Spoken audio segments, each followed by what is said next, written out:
Hello दोस्तों, ये है जीएस की पहली क्लास है जिसमें हमने पिछली क्लास में 5 क्वेश्चन कर लिए थे।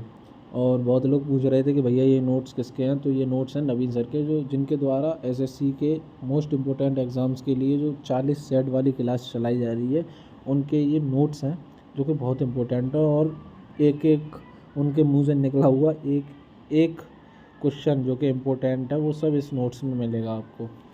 तो हमने 5 क्वेश्चन कर लिए थे, तो चलिए आगे का शुरू करते हैं। और ये क्लास बहुत इंपॉर्टेंट रहने वाली है। अभी आरपीएफ का एग्ज़ाम लगा हुआ है, उसके लिए भी, और जितने भी वनडे एग्ज़ाम होते हैं उनके लिए। तो चलिए शुरू करते हैं। 6वां क्वेश्चन है हमारा, ये है 6वां क्वेश्चन। हमने 5 क्वेश्चन पिछली क्लास में यहाँ तक कर लिए थे, और ये है हमारा 6वां क्वेश्चन। तो 6वें क्वेश्चन में क्या कह रहा है? कह रहा है भारत ने पहली बार हॉकी का विश्व कप का खिताब कब जीता। तो हमारे जो भारत ने पहली बार हॉकी का, अब तक हमारे भारत ने सिर्फ एक ही बार हॉकी का विश्व कप जीता है 1975 में, और इसमें हमने पाकिस्तान को हराया था। पाकिस्तान को हराकर हम जीते थे, और ये तीसरा विश्व कप था।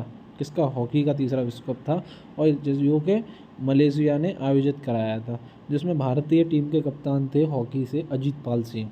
इम्पोर्टेंट है, नोट कर लेना भाई, मोस्ट इम्पोर्टेंट है ये, नोट कर लेना। अजीत पाल सिंह हमारी इंडियन हॉकी टीम के कैप्टन थे उस टाइम जब हमारा पहला हॉकी का विश्व कप हुआ था। तो अब ये हमारा जो हमने विश्व कप जीता था वो था तीसरा। तो भाई बात आती है कि पहला विश्व कप कब हुआ था। तो हमारा जो पहला विश्व कप था, पहला हॉकी का विश्व कप था, वो 1971 में। कब? 1971 में बार्सिलोना स्पेन में हुआ था, जिसमें जो हमारा विनर था पाकिस्तान था, जिसने स्पेन को हरा के बार्सिलोना में स्पेन को हराया था और विनर बना था 1971 में, जो पहला हमारा हॉकी का वर्ल्ड कप था। ठीक है जी। अब आ जाते हैं हम नेक्स्ट क्वेश्चन, आगे की कुछ इम्पोर्टेंट्स हैं इसमें। जैसे 2023 में, जो हमारा 2023 में हॉकी का वर्ल्ड कप हुआ था वो भारत में हुआ था। भारत में कौन सी जगह हुआ था? भुवनेश्वर में। भुवनेश्वर में, जो कि विजेता रहा था, जिसमें जर्मनी विजेता रहा था। वो विजेता कौन रहा था? बेल्जियम रहा था, जिसमें उप विजेता। अब 2026 में जो आयोजन होगा हॉकी वर्ल्ड कप का, अब हमारा मतलब 2026 में होगा, 2026 में आयोजित होगा, वो बेल्जियम और नीदरलैंड में होगा। कहाँ होगा? बेल्जियम और नीदरलैंड में होगा। तो अगला 7वां क्वेश्चन है कि संगीत के कुछ इम्पोर्टेंट्स, मतलब जो म्यूजिक हैं कुछ राज्यों के जो कि इम्पोर्टेंट हैं। जैसे पंजाब के कौन कौन है? हम धीरे धीरे कुछ संगीत सीखेंगे, कुछ राज्यों के धीरे धीरे करके हम बहुत सारे संगीत सीख जाएंगे, जिससे हमारा एक भी क्वेश्चन वनडे एग्ज़ाम में छूटेगा नहीं, हम सारे क्वेश्चन कर लेंगे। तो जैसे पंजाब का है टप्पा, जुगनी, सुहाग, लोरियन और घोरियन। जिसमें अब हम इसे भैया याद कैसे रखें, हमें बहुत सी चीज़ें हैं ना, हम भूल जाते हैं तुरंत ही। तो पंजाब में हम याद रख लेंगे क्या? पंजा से जब हम किसी आदमी में पंजा मारते हैं, साउथ की मूवी में देखा पंजा मारते हैं वो टप्पा खा जाता है, तो वहाँ से याद रख लेंगे इसको कि पंजा मारा टप्पा खा गया। और जैसे हम जुगनी जुगनी का मतलब जुगनी याद रख लेंगे, यहाँ से सुहाग याद रख लेंगे। जैसे हम किसी को आशीर्वाद देते हैं, जुग जुग जियो और सुहागन रहो ऐसे करके, तो जुगनी याद रख लेंगे, सुहाग रख लेंगे, लोरियन, घोरियन, ऐसे ये इम्पोर्टेंट है, याद रख लेंगे। और धीरे धीरे हम सारे राज्यों के लोक नृत्य, शास्त्रीय नृत्य, सब कुछ एकदम से डिटेल में याद कर लेंगे। तो अब अगला क्वेश्चन है, क्या है कि दुनिया में सबसे पुराना टेनिस टूर्नामेंट कौन सा है? तो दुनिया में सबसे पुराना टेनिस टूर्नामेंट है विम्बलडन। तो इनके होने का क्रम है of wow rule. 4 grand slam है इनमें, सबसे पुराना है विम्बलडन, और सबसे जो नया है वो है यूएस ओपन। ठीक है जी। तो इनको याद रखने की ट्रिक है ऑफ वाउ को ऐसे हम इस तरीके के लिख लेंगे। तो A for Australian Open, F for French Open, B for Wimbledon Open, U for US Open. अब इसमें जो हमारा सबसे पुराना है वो तो 1877 में है विम्बलडन ओपन। यूएस उसके बाद 4 साल बाद हुआ था, जिसकी स्थापना हुई थी फ्रेंच ओपन की 1881 में। और उससे अगला है 1891 में 1891 में ऑस्ट्रेलियन ओपन हुआ था। और उसके बाद 1905 में यूएस ओपन। जो हमारा सबसे पुराना वाला है ना विम्बलडन ओपन, ये हमारा घास के मैदान पे खेला जाता है, और मिट्टी के मैदान पर फ्रेंच ओपन, और यूएस पे हार्ड कोर्ट पे, और ये लास्ट वाले ये जो दोनों हैं ऑस्ट्रेलियन ओपन और यूएस ओपन, ये हमारे मिट्टी पर खेले जाते हैं। और फ्रेंच ओपन और विंबलडन ओपन एक मिट्टी पर खेला जाता है, एक घास पे, और ये हार्ड कोर्ट पे खेले जाते हैं ये दोनों। ठीक है जी। तो इसके बाद है 2024 में, हमारा अभी 2024 चल रहा है, इसमें अभी हमारा ऑस्ट्रेलियन ओपन हुआ है। इनमें से बाकी के 3 कोई से नहीं हुए हैं, उनके होने का क्रम है ये कहाँ गया। तो अभी 2024 में ऑस्ट्रेलियन ओपन हुआ है, जिसमें जो हमारे पुरुष विजेता हैं वो हैं जानिक सिनर, इटली के हैं ये, और महिला हैं आर्यना सामालिका, ये है बेलारूस की। और युगल में ऑस्ट्रेलियन ओपन में कौन जीता है? युगल होता है जोड़ी से खेला जाता है, तो उसमें है रोना बोपाना, ये नहीं रोना बोपाना, ये है इंडिया के, और मैथ्यूज हैं ऑस्ट्रेलिया की। तो अगले 9वें क्वेश्चन पे आ जाते हैं। 9वां क्वेश्चन क्या कह रहा है कि बुकर पुरस्कार विजेता किरण देसाई द्वारा लिखी गई पुस्तक। तो बुकर पुरस्कार एक पुरस्कार होता है जो किरण देसाई को मिला था 2006 में। 2004 में किस पुस्तक के लिए मिला था? द इनहेरिटेंस ऑफ लॉस के लिए। और इनकी अन्य महत्वपूर्ण पुस्तकें हैं एम्बुलेंस ऑफ ट्रांसफॉर्मेशन और होला वालू इन गुआवा ऑर्चर्ड। और इनको बुकर पुरस्कार मिला था 2006 में द इनहेरिटेंस ऑफ लॉस के लिए। इम्पोर्टेंट मार्क कर लेना इस वाले को। ठीक है जी। और इनकी माता हैं, किरण देसाई की माता हैं अनीता देसाई की पुस्तक है उनकी, जो इनकी माता हैं अनीता देसाई, उनकी पुस्तक है फास्टिंग फीस्टिंग और इन कस्टडी। ठीक है। अब हम नेक्स्ट क्वेश्चन पे आ जाते हैं। इसमें हम सारे जीएस के जितने भी सब्जेक्ट होते हैं उन सारे सब्जेक्ट्स के क्वेश्चन सब कुछ करेंगे, धीरे धीरे सब कुछ ख़त्म कर देंगे पूरी जीएस। और जो लोग कहते हैं ना कि हमारे जीएस में क्वेश्चन नहीं बनते, बहुत बढ़िया स्कोर रहेगा, आप देखना। तो नेक्स्ट क्वेश्चन है हमारा कि संविधान सभा का प्रथम सत्र कब हुआ था? तो इसकी पहली बैठक हुई थी 9 दिसंबर 1946 की, और 6 दिसंबर 1946 को संविधान सभा की स्थापना हुई थी, जिसमें फ्रेंच प्रथा के अनुसार, किसके अनुसार? फ्रेंच प्रथा के अनुसार। तो इसका पहला संबोधन दिया था जेपी कृपलानी ने। किसने? जेपी कृपलानी ने। और इसकी जो दूसरी बैठक हुई थी 11 दिसंबर को, जिसमें डॉक्टर राजेंद्र प्रसाद को स्थायी अध्यक्ष बनाया था। और उससे पहले पहली बैठक थी, उसमें अस्थायी अध्यक्ष जो कि सबसे ज़्यादा वरिष्ठ थे सच्चिदानंद सिन्हा, डॉक्टर सच्चिदानंद सिन्हा। और उसके बाद संविधान सभा के कुल सेशन कितने हुए? संविधान सभा के कुल सेशन हुए थे 11, जिसमें 13 दिसंबर को तीसरी बैठक हुई थी, उसमें उद्देश्य प्रस्ताव पेश किया था पंडित जवाहरलाल नेहरू ने। अब इसका पहला सेशन कब से कब तक चला? इसका पहला सेशन 9 दिसंबर से लेकर 23 दिसंबर 1946 तक चला। तो भाई संविधान सभा के परामर्शदाता कौन है? वो है BN राव। कौन है? BN राव, जिन्होंने अक्टूबर 1947 में पहली प्रारूप समिति बनाई थी, जिसमें 243 आर्टिकल बताए थे इन्होंने। लेकिन ये इनका प्रस्ताव था, इनको ये पारित नहीं हुआ था। क्या नहीं हुआ था? पारित नहीं हुआ था। तो हम आ जाते हैं नेक्स्ट क्वेश्चन पे। ये अब हमारी पॉलिटी शुरू हो गई है, उससे पहले चल रही थी जीके। ये 10वें क्वेश्चन से हमारी पॉलिटी स्टार्ट हो गई है, और उससे पहले स्टैटिक जीके पढ़ रहे थे हम। धीरे धीरे चारों सब्जेक्ट, यानी जितने सब्जेक्ट साइंस में लाके जितने भी सब्जेक्ट हैं जीएस के जीके के सारे कवर कर लेंगे हम। तो भारत की संविधान सभा का गठन किसके द्वारा हुआ था? मतलब कौन सा मिशन था जिसके द्वारा भारतीय संविधान सभा का गठन हुआ था? तो वो जो हुआ था वो हुआ था कैबिनेट मिशन योजना के अंतर्गत। इससे पहले क्रिप्स मिशन आया, और भी मिशन आए, जो अंतिम में आया कैबिनेट मिशन, उसके द्वारा हमारी भारतीय संविधान सभा की स्थापना हुई थी, जो कि 24 मार्च 1946 को दिल्ली आया था। कब आया था? 24 मार्च 1946 को। और 16 मई 1946 को पेश किया गया था संविधान सभा की बैठक में, जिसके अध्यक्ष थे माउंटबेटन और उपाध्यक्ष थे हमारे पंडित जवाहरलाल नेहरू, और जिसमें कुल सदस्य थे 13। कितने थे? 13 सदस्य थे। ठीक है जी। अब आगे आ जाते हैं। संविधान सभा की प्रांतीय संविधान संविधान समिति का अध्यक्ष कौन था? तो सरदार हमारे जो पटेल साहब हैं ना, जिनकी सबसे ऊंची स्मारक है, आप लोग जानते होंगे उसके बारे में। तो ये हमारे संविधान सभा की प्रांतीय संविधान समिति के अध्यक्ष थे। और ये मौलिक अधिकार यानी कि सलाहकार समिति के अध्यक्ष भी थे। और मौलिक अधिकार उप समिति, यहाँ पे बहुत बड़ा कन्फ्यूजन होता है। मौलिक अधिकार समिति के अध्यक्ष थे सरदार वल्लभ भाई पटेल। और उप समिति आ जाए ना भाई, उप समिति में हमें JB कृपलानी लगाना है। मौलिक अधिकार की जो समिति के अध्यक्ष कौन थे पूछा जाए तो सरदार पटेल, और मौलिक अधिकार की उप समिति के पूछे जाए तो JB कृपलानी है।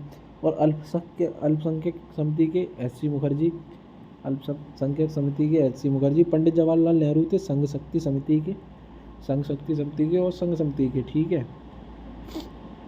और डॉक्टर जो राजेंद्र प्रसाद थे हमारे, वो थे डॉक्टर राजेंद्र प्रसाद संचालन समिति के अध्यक्ष थे। तो ये अध्यक्ष आपको याद रखने इम्पोर्टेंट है, क्या इम्पोर्टेंट है, इनसे क्वेश्चन बन जाता है। हाँ, आगे चलते हैं आगे वाले क्वेश्चन पे। भारतीय संविधान सभा के द्वारा भारतीय संविधान को संविधान सभा के द्वारा अंगीकृत किया गया था 26 नवंबर 1949 को। भारतीय संविधान को संविधान सभा द्वारा अंगीकृत किया गया था, और 26 नवंबर है, इसी दिन हम कानून दिवस मनाते हैं, जिसमें कुल बैठक कितनी हुई थी संविधान सभा में? 165 कुल बैठक हुई थी, और ये लागू हुआ था 26 जनवरी 1950 को। अब हम नेक्स्ट क्वेश्चन पे चलते हैं। नेक्स्ट क्वेश्चन है हमारा 15वां। इसमें 40 क्वेश्चन करेंगे, और 40 क्वेश्चन में लगभग हम ऐसे मान लो खूब अच्छे खासे, यानी कि 200 प्लस क्वेश्चन तो कर ही लेंगे, याद हो जाएंगे हमें क्लास में ही, और याद करने इम्पोर्टेंट हैं। तो भारतीय संविधान सभा में कुल कितनी महिलाएं सदस्य थीं? तो इसमें 15 महिलाएं सदस्य थीं। और कितनी, अगर क्वेश्चन आता है कि कितनी महिलाओं ने हस्ताक्षर किए थे, तो भाई 11 महिलाओं ने हस्ताक्षर किए थे। और 11 की 11 महिलाएं यहाँ पर आप देख सकते हैं कौन कौन थी। 15 महिलाएं जो भारतीय संविधान सभा में महिला सदस्य थीं, उन 15 महिलाओं के नाम इसमें हैं, और इसमें कुछ इम्पोर्टेंट हैं, वो हमें याद रखनी है। तो पहली थी विजय लक्ष्मी पंडित, जिन्होंने इस्तीफा दे दिया था। दूसरी थी राजकुमारी अमृत कौर, प्रथम स्वास्थ्य मंत्री थी ये राजकुमारी अमृत कौर। और तीसरी थी सुचेता कृपलानी, जो प्रथम महिला मुख्यमंत्री थी, कहाँ से? उत्तर प्रदेश से। और चौथी थी सरोजिनी नायडू, जिनका निधन हो गया था, प्रथम राज्यपाल थी ये। पाँचवीं लीला राय, इस्तीफा दे दिया। और किसने दिया था? विजय लक्ष्मी पंडित ने दिया था इस्तीफा। सातवीं थी कमला चौधरी। आठवीं जी दुर्गाबाई। नौवीं रेणुका राय। और 10वीं मालती चौधरी, इन्होंने इस्तीफा दे दिया था। और ये थी 11वीं दक्षिणा वेलायुधन। 11वीं कौन थी? दक्षिणा वेलायुधन, जो कि प्रथम दलित महिला थी, एकमात्र दलित महिला 15 में से थी, दक्षिणा वेलायुधन। ये इम्पोर्टेंट रखना है और जो आपको याद रखना है। 12वीं थी बेगम एजाज रसूल, एकमात्र मुस्लिम महिला थी, और एनी मस्किनी थी। 14वीं थी अम्मू स्वामीनाथन, ये भी इम्पोर्टेंट है, ये भी आपको याद रखना है। जो अम्मू स्वामीनाथन थी, वो दक्षिण भारत की एकमात्र महिला थी, और जिन्होंने सबसे पहले हस्ताक्षर किया था। और 15वीं थी पूर्णिमा बनर्जी। अब यहाँ से क्वेश्चन कैसे बनता है? क्वेश्चन आता है कि संविधान सभा में एकमात्र दलित महिला कौन थी? तो जो 15 महिलाएं थीं, उनमें से एकमात्र दलित महिलाएं थीं, वो कौन थी? तो आपको आंसर टिक करना है दक्षिणा वेलायुधन। और पूछा जाए एकमात्र मुस्लिम महिला, तो बेगम एजाज रसूल। और अगर पूछा जाए कि दक्षिण भारत की एकमात्र महिला, तो अम्मू स्वामीनाथन टिक करना है आपको, ठीक है जी। अब चलते हैं हम नेक्स्ट क्वेश्चन पर। नेक्स्ट क्वेश्चन है हमारा भारत में प्रागैतिहासिक मानव का प्राचीनतम जीवाश्म निम्नलिखित में से किस स्थान से मिला है? तो वो हथनौरा से मिला है, मध्य प्रदेश। भारत में प्रागैतिहासिक मानव का प्राचीनतम जीवाश्म, जिसमें हम नर्मदा मैन खोपड़ी को 1982 में खोपड़ी को नर्मदा मैन कहते हैं, वही है हमारा हथनौरा से मिला है प्राचीनतम जीवाश्म साक्ष्य। तो भाई नेक्स्ट क्वेश्चन पे चलते हैं। ये आपको नोट्स ऐसे के ऐसे ही नोट कर लेने हैं अपनी नोटबुक पे, जो बहुत इंपॉर्टेंट है और इनको याद रखना है हमेशा। कोई भी एग्जाम हो आप इन्हें बड़ी आसानी से निकाल सकते हैं। अगला क्वेश्चन है भारतीय पुरातत्व ने पहली बार भीमबेटका गुफाओं को देखा और उनके शैल चित्रों के प्रागैतिहासिक महत्व को खोजा।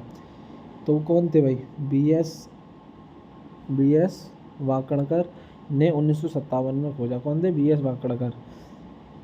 तो भीमबेटका की गुफाओं को यूनेस्को में 2003 में शामिल किया गया था। ये महाभारत में हमारा भीम था ना, गदाधारी, उस पे आधारित है, ठीक है जी। बी.एस. वाकणकर।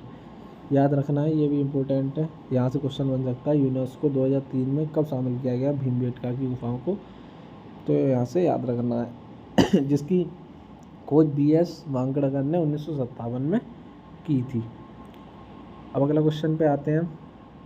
भारत में व्यवस्थित एक मिनट, हाँ जी, भारत में व्यवस्थित कृषि का प्राचीनतम प्रमाण कहाँ से प्राप्त होता है? भारत में व्यवस्थित कृषि का प्राचीनतम प्रमाण कहाँ से प्राप्त होता है? तो वो प्राप्त होता है हमारा मेहरगढ़ से, जिसमें गेहूँ और जौ के साक्ष्य मिले हैं, जो 7000 ईसा पूर्व के हैं। जो जौ के साक्ष्य हैं ना, वो 7000 ईसा पूर्व के हैं। बोलन नदी के किनारे, मेहरगढ़ कहाँ है? बोलन नदी के किनारे पर है। वर्तमान में खोजा गया स्थल कौन सा है कृषि के लिए प्राचीनतम प्रमाण के लिए? जो प्राचीनतम वो वर्तमान में खोजा गया स्थान है वो लहुरा देव यूपी के संत कबीर में है। जो चावल के साक्ष्य 9000 ईसा पूर्व पहले के मिले हैं। अगर आपसे क्वेश्चन पूछे कि सबसे पुराने जौ के साक्ष्य कहाँ से मिले हैं, तो आपको अगर ऑप्शन में मेहरगढ़ देता है तो टिक करना है। अगर मेहरगढ़ के साथ साथ लहुरा देव भी देता है तो आपको लहुरा देव टिक करना है, क्योंकि यहाँ से जौ के जो साक्ष्य हैं वो 9000 ईसा पूर्व पहले के मिले हैं और यहाँ से 7000 ईसा पूर्व पहले के मिले हैं। तो इसमें अगर ऑप्शन में मेहरगढ़ आता है तो मेहरगढ़ ही टिक करना है। अगर दोनों आते हैं लहुरा देव और मेहरगढ़, तो आपको सिर्फ लहुरा देव टिक करना है। ठीक है, चलिए अब नेक्स्ट क्वेश्चन पे चलते हैं। नेक्स्ट क्वेश्चन है हमारा मेहरगढ़ से प्राप्त साक्ष्य।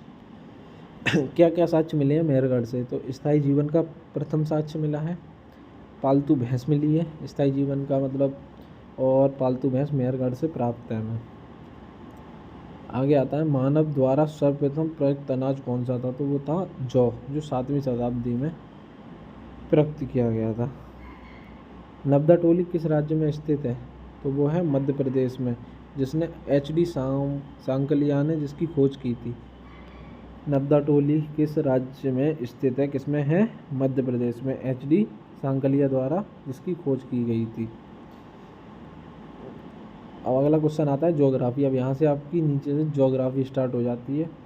तो भारत में कितने राज्य तट रेखा पर स्थित हैं? तो वो है 9 राज्य तट रेखा पर स्थित है, जिसमें पश्चिमी पर और पूर्वी पर कितने कितने हैं? तो पश्चिमी पर हैं 5 स्टेट और पूर्वी तट पर हैं 4 स्टेट स्थित हैं। और सबसे लंबी समुद्री रेखा किसकी है? तो आपको एक ट्रिक याद रखनी है, GATM। क्या याद रखनी है? GATM।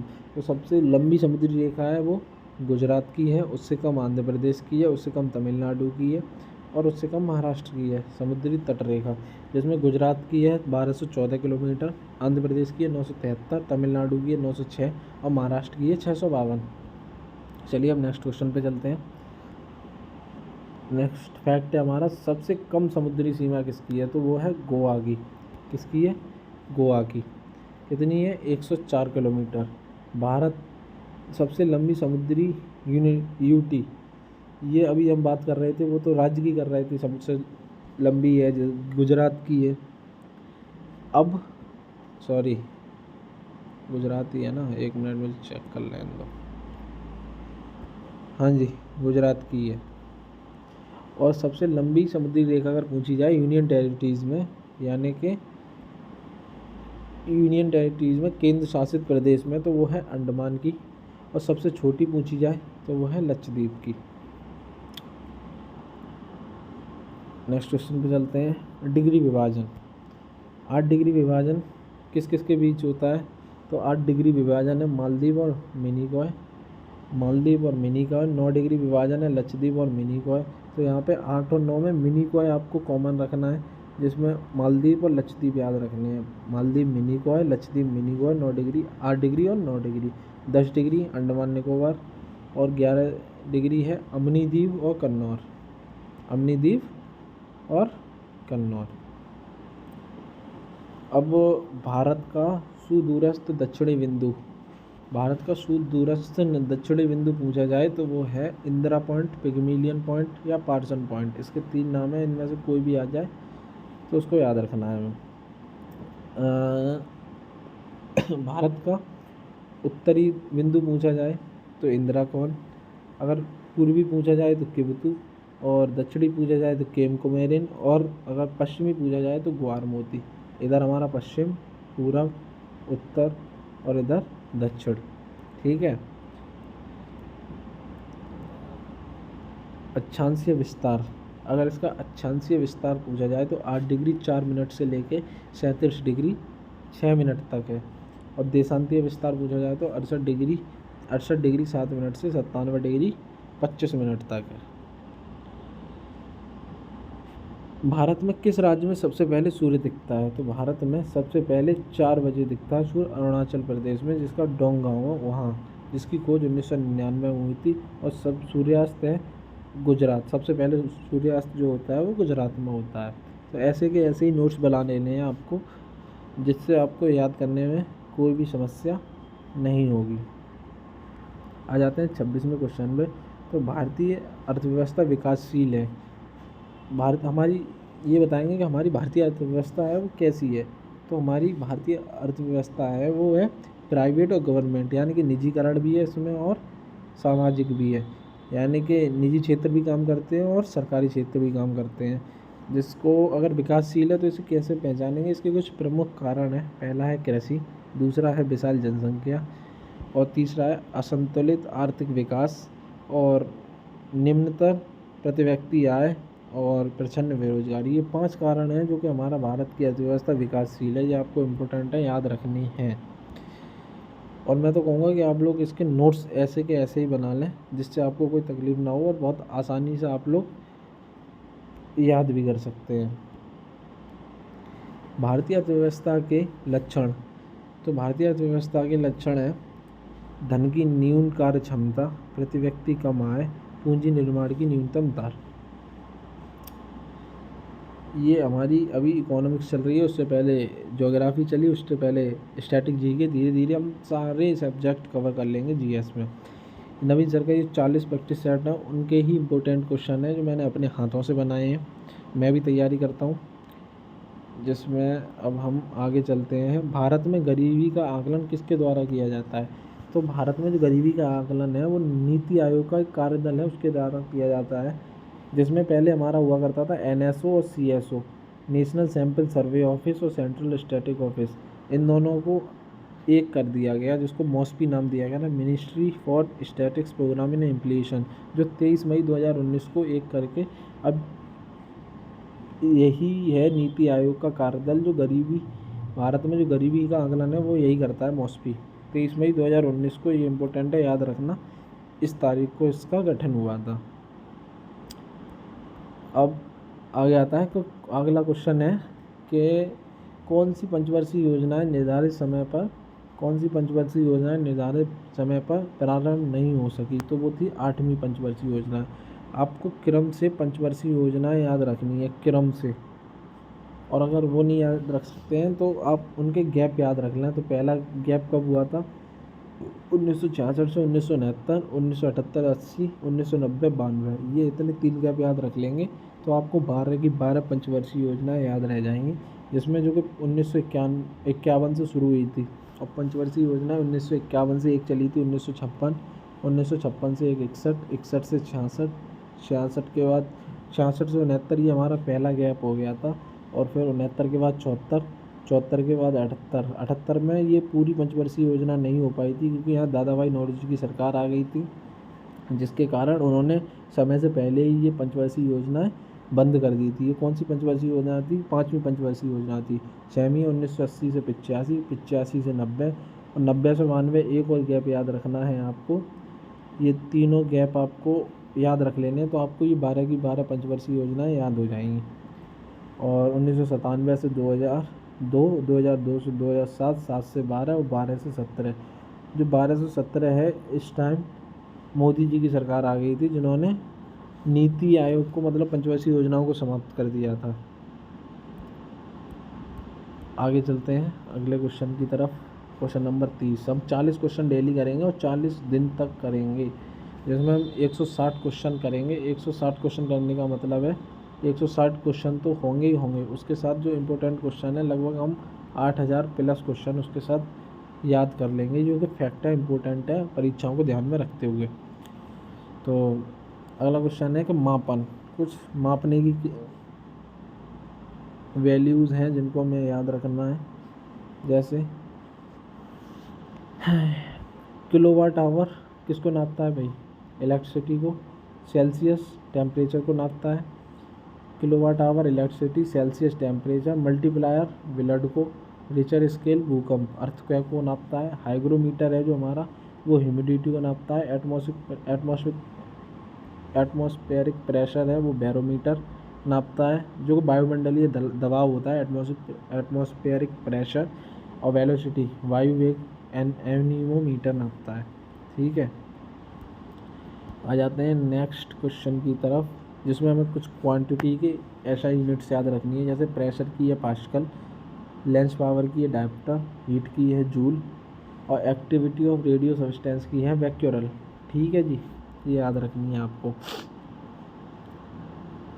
अब घुलनशील विटामिन पे कुछ क्वेश्चन हैं जो याद रखने हैं। जल में कौन कौन सी विटामिन घुल जाती हैं? तो विटामिन बी और विटामिन सी जल में घुलनशील विटामिन हैं। और वसा में है कीड़ा, ये ऐसे ट्रिक से याद रखना है। विटामिन के, vitamin E, vitamin D, vitamin A वसा में घुलनशील है। फैट में है ए डी ई के। तो विटामिन के कुछ केमिकल नाम है जो आपको याद रखनी है। विटामिन ए का केमिकल नेम होता है रेटिनॉल, और विटामिन सी का नाम होता है एस्कॉर्बिक एसिड, विटामिन डी का नाम होता है कैल्सीफेरॉल, विटामिन ई का नाम रहता है टोकोफेरॉल, और विटामिन के का नाम रहता है फ्लोक्विनोन। अब भाई याद कैसे रखें, इसके लिए ट्रिक क्या है? तो ट्रिक कुछ नहीं है, अपने हिसाब से ट्रिक बनानी पड़ती है। अगर अपने हिसाब से अपने तरीके से ट्रिक बनाओगे तो आपको लंबे समय तक याद रहेगा। किसी दूसरे की बनाई हुई ट्रिक पर अगर आप याद रखते हैं तो वो भी ट्रिक नहीं कहलाती, वो भी याद करना ही होता है। तो अपनी तरफ से ट्रिक बनाओ। जैसे मैंने ट्रिक बनाई है, विटामिन ए रेटिनॉल याद रखना है, vitamin C ascorbic acid, D के लिए रखना है कैल्सीफेरॉल, तो डी हड्डियों के लिए होता है, ऐसे मतलब याद रखना है। विटामिन ई के लिए होता है टोकोफेरॉल, के लिए फिलोक्विनोन, के फॉर क्यूनोन, ऐसे याद रखने हैं। कोई भी रूट वर्ड पकड़ लीजिए आप जिससे आप याद रख सकते हैं। हमारा शरीर कौन सी विटामिन बनाता है? तो विटामिन डी और विटामिन के। विटामिन डी जो बनाता है वो बनाता है धूप से, और विटामिन के जो बनाता है वो बनाता है आर्द्र जीवाणु। तो ऐसे याद रखना है आपको। अब चलते हैं नेक्स्ट क्वेश्चन की तरफ। तो अगला क्वेश्चन है हमारा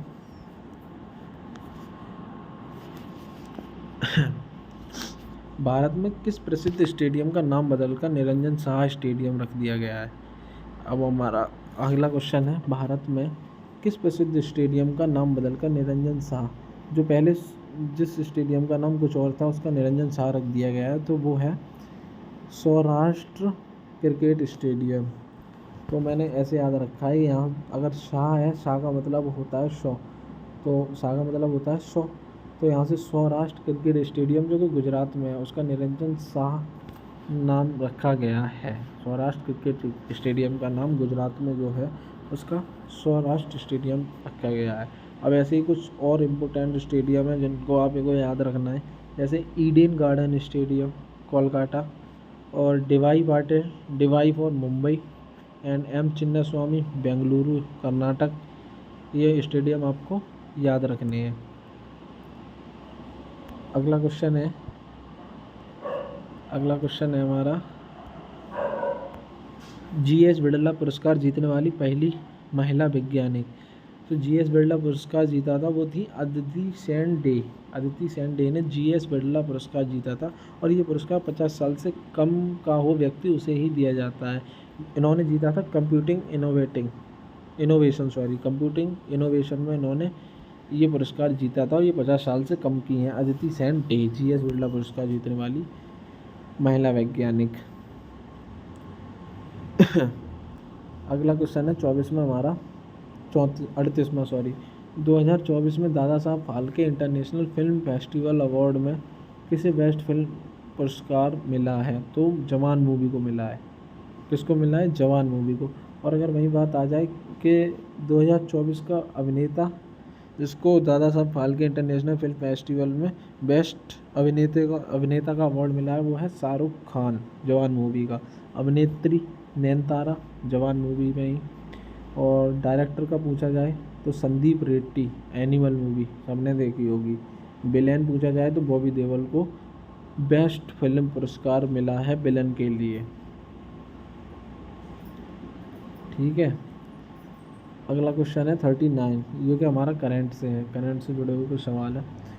तो आईसीसी अवार्ड 2023 में सर्वश्रेष्ठ खिलाड़ी प्रथम, आईसीसी अवार्ड 2023 में सर्वश्रेष्ठ, सॉरी क्या हो गया, एक मिनट, हाँ, आईसीसी अवार्ड 2023 में सर्वश्रेष्ठ खिलाड़ी पुरुषों में तो वो बने हैं हमारे पैट कमिंस, ऑस्ट्रेलिया।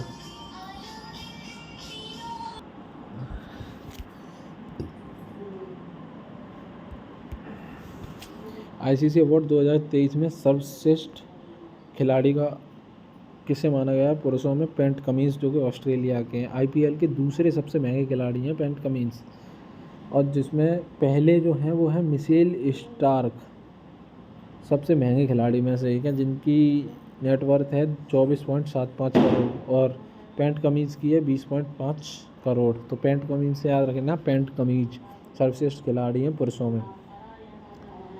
अगला क्वेश्चन है, लास्ट क्वेश्चन है, जो कि हमारा पीएम विश्वकर्मा योजना किस मंत्रालय द्वारा शुरू की गई।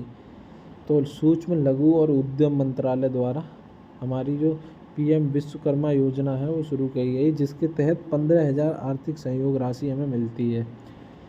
हमारी 40 क्वेश्चन के साथ हमने लगभग 200 प्लस फैक्ट्स याद किए हैं, और ये आपको दोबारा एक बार रिवाइज कर लेने हैं, अपनी नोट्स ऐसे ही बनाने हैं, और नोट्स बनाएंगे तो आपका, अगर आप ये 40 सेट अगर अच्छे से कर लेते हैं ना, तो लगभग 8,000 प्लस क्वेश्चन आपके अच्छे से हो जाएंगे, जिसमें आप कोई भी एग्ज़ाम, वनडे एग्ज़ाम होगा ना, उसमें आपका स्कोर बेस्ट रहेगा, बेस्ट में बेस्ट। और इसमें आपके लिए एक होमवर्क है, जो कि है कि ये सूक्ष्म लघु और उद्योग है, ये किसके अधीन कार्य करता है। चलिए, इसी के साथ हम अपनी क्लास समाप्त करते हैं। आगे के लिए बने रहिए और जुड़े रहिए हमारे यूट्यूब चैनल से, और सब्सक्राइब कर लीजिए, ताकि आपको आगे कोई भी जीएस से रिलेटेड प्रॉब्लम्स हो और कुछ भी हो तो आपको जल्दी अपडेट और नोटिफिकेशन मिलता रहे। धन्यवाद।